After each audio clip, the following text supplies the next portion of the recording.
the day I got a bonus at work, my husband's sister called me and said, "You need to buy me a car. It's the least you can do." My husband just shrugged and said, "She's family, just do it." I smiled and said, "Sure, I'll get you something even better."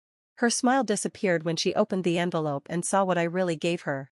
I work a tough job in finance. I deal with numbers, deadlines, and a lot of stress. The job pays well, but it's not easy. I've had many sleepless nights, missed weekends, and cut short vacations because of work.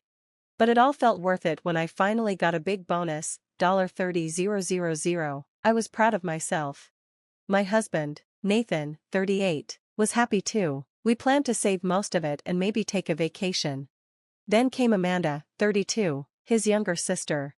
Amanda is terrible with money. She's never had a real job and always jumps from one failed business idea to another. One year she was selling overpriced oils. Another year she was trying to be a life coach, with no real experience. Even though she's always broke, she still gets her nails done, buys the latest phones, and carries fancy handbags. She never pays for her own car. She always gets someone else to do it, her parents, boyfriends, or guilt-tripping Nathan. I've never liked how she treats him. She uses him, and he lets her. So I wasn't shocked when, just a few hours after I got my bonus, she called. "Amanda, hey, congrats on your bonus, that's amazing." Her voice was fake sweet. She always talked like that when she wanted something. Thanks. I knew something was up. She never calls just to be nice. "Amanda, so, my car's basically dead. You should buy me a car. It's the least you can do." I laughed, thinking it was a joke. Wait, what? "Amanda, you got a big bonus, right? And you don't have kids, so you don't need all that money. It'd be super easy for you to buy me a car. Come on, it's not a big deal."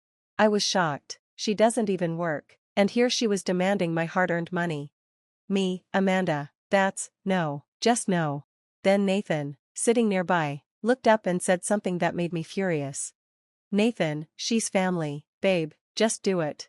Like it was no big deal. Like I was supposed to just give thousands of dollars to someone who refuses to work. I looked at him. He just shrugged. Maybe he thought saying yes was easier than arguing. Either way, I was mad. But I didn't yell. I didn't argue. I just smiled. You know what, Amanda? You're right. I should get you something, and I will. Something even better. She paused, then got excited. "Amanda, OMG, really? You're the best." Nathan didn't say anything. He just went back to his phone. But I had a plan. The next day, I drove to Amanda's house. She ran outside, smiling. She thought I was there to give her car keys. She thought she had one. I reached into my bag and pulled out an envelope. She looked confused. "Amanda, what's this?" Open it." She tore it open like a kid opening a gift, then silence. Her smile disappeared. "Amanda, what the hell is this?" It's a fully paid financial literacy course, so you can learn to manage money and buy your own car." She looked like her brain broke for a second. "Amanda, are you serious?"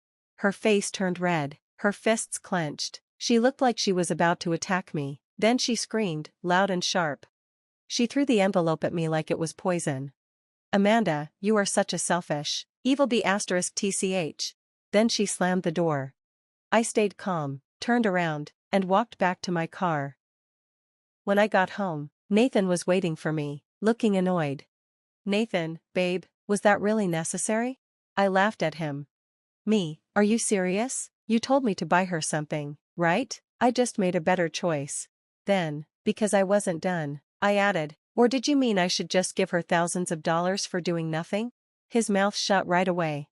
But that wasn't the end of it. Oh no, Amanda wasn't done yet, and she was about to make things worse. I thought she'd just yell and move on. I was wrong. Because Amanda? She doesn't accept no very well. The next morning, I woke up to 20 missed calls, from Amanda, from Nathan, from my mother-in-law, and even an unknown number. My texts were full of angry messages. I scrolled through them, still half asleep. "Amanda, you humiliated me. Amanda, do you think you're better than me? Amanda, I told Mom what you did. She's furious. Nathan, call me, we need to talk. Unknown number, you're disgusting. I hope you lose everything." Turns out Amanda had posted on Facebook, twisting the whole story to make herself look like the victim. The post said, Money makes people heartless. My own sister-in-law, who just got a big bonus, refused to help me when I needed her. My car's dying, and I asked for help, not for anything fancy, just for a way to get to work. Instead, she gave me a class, like I don't know how to manage money. I've never felt so belittled. I hope karma gets her. The comments were crazy. OMG, what a selfish witch. Money changes people. You deserve better, girl.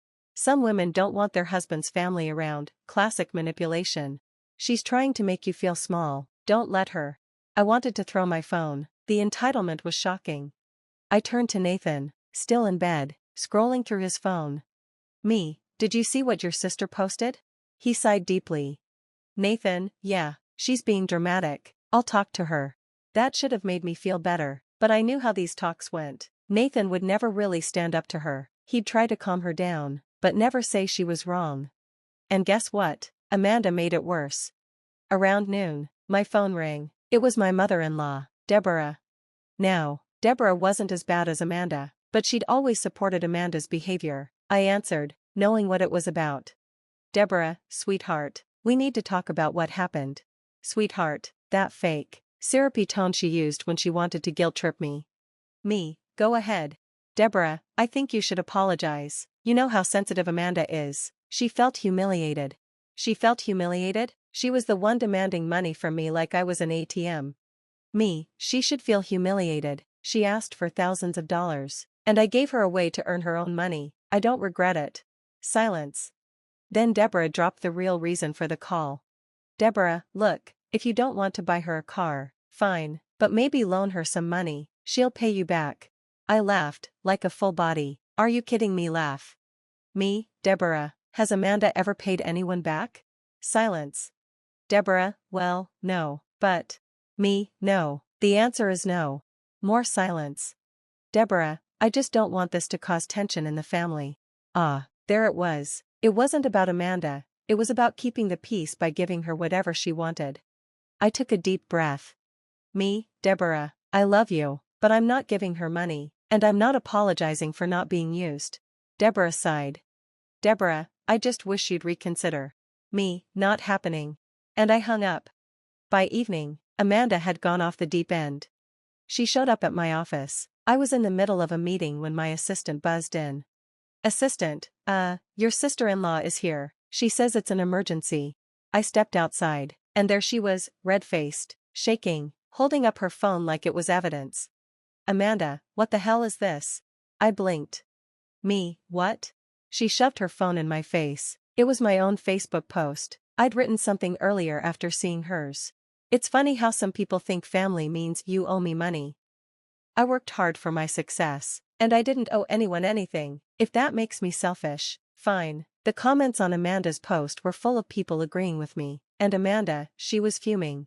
Amanda, how dare you make me look bad online? I laughed. Me, oh, sorry, you mean like how you lied about me on Facebook?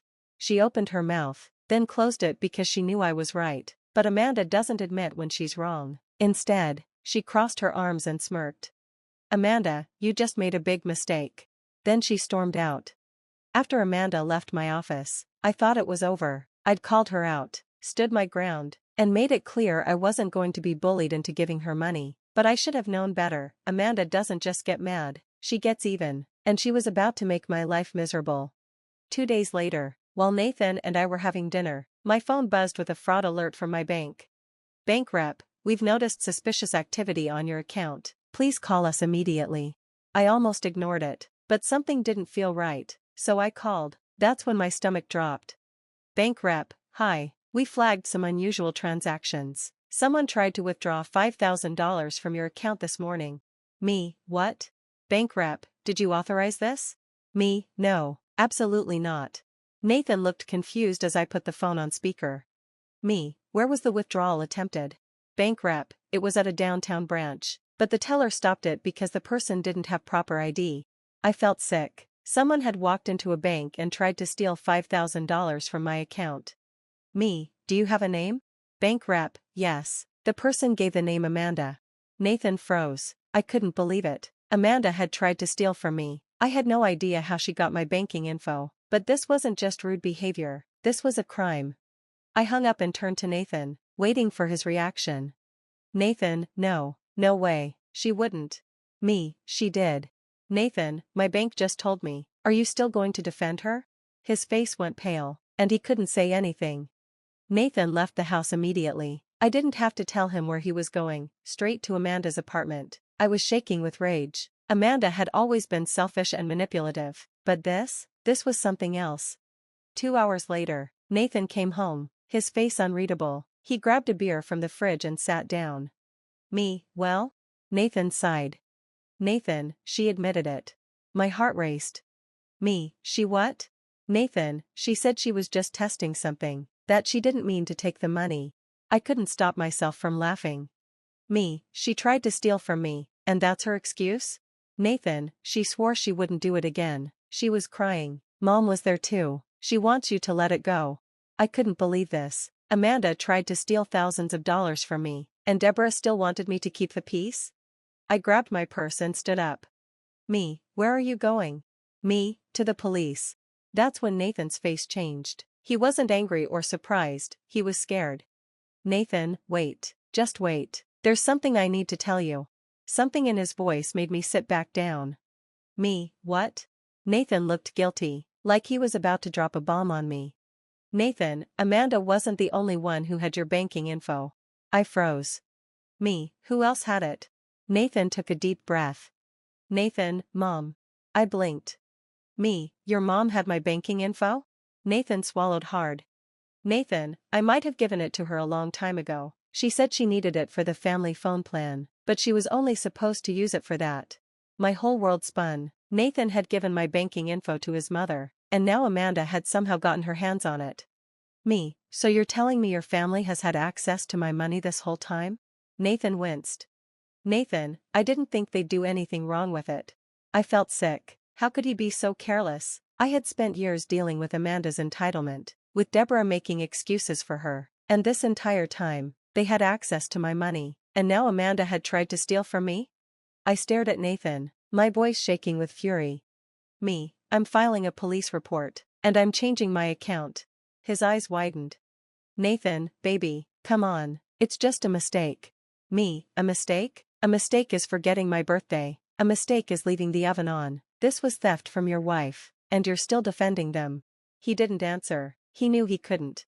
Nathan stared at me, opening and closing his mouth like he didn't know what to say. I had just told him I was going to the police, that his sister tried to steal from me, that his mom gave Amanda my banking info, and that I was done being nice, but still, Nathan hesitated like he didn't want to face the consequences.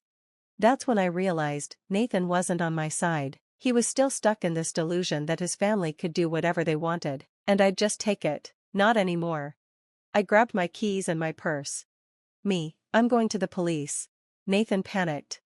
Nathan, wait, just let me talk to them first. I laughed, actually laughed. Me, talk to them, so they can lie their way out of it? No. I turned to walk out, but Nathan blocked the door. Nathan, please, just give me a chance to fix this. Me, you had a chance. Nathan, you had so many chances. His eyes were desperate, but for the first time, I saw it, he was scared. Not for me, not for Amanda, but for himself, because if I went to the police, his family would be exposed, and so would he. I took a deep breath. Me, fine, you have 24 hours, fix it. I grabbed my things, pushed past him, and walked out. The next evening, Nathan told me he'd arranged a family meeting. I had one condition, it had to be at his parents' house so no one could run away. When we arrived, Amanda was already pacing the room. Deborah sat stiffly on the couch, arms crossed, and Nathan's dad, who usually stayed out of things, stood silently in the corner. Amanda, I don't even know why we're here. I snorted. Me, oh, I think you do. Amanda rolled her eyes. Nathan sat down and ran a hand through his hair. Nathan, okay, we need to talk about what happened. Amanda, nothing happened. Nathan, she's being a psycho. I pulled out my phone. Me, really? Then why did my bank call me about an attempted withdrawal in your name? Amanda's face turned red. Amanda, I was just seeing if it would go through. I wasn't actually taking anything. I laughed. Me, you literally walked into a bank and tried to steal from me. That's called fraud. Amanda looked to Deborah for backup, and like clockwork, Deborah jumped in. Deborah, let's not use words like steal and fraud, okay? This is a misunderstanding. I turned to Nathan. Me, this is what you wanted to fix, them making excuses? Nathan rubbed his face, looking exhausted. Then, for the first time, Nathan's dad spoke.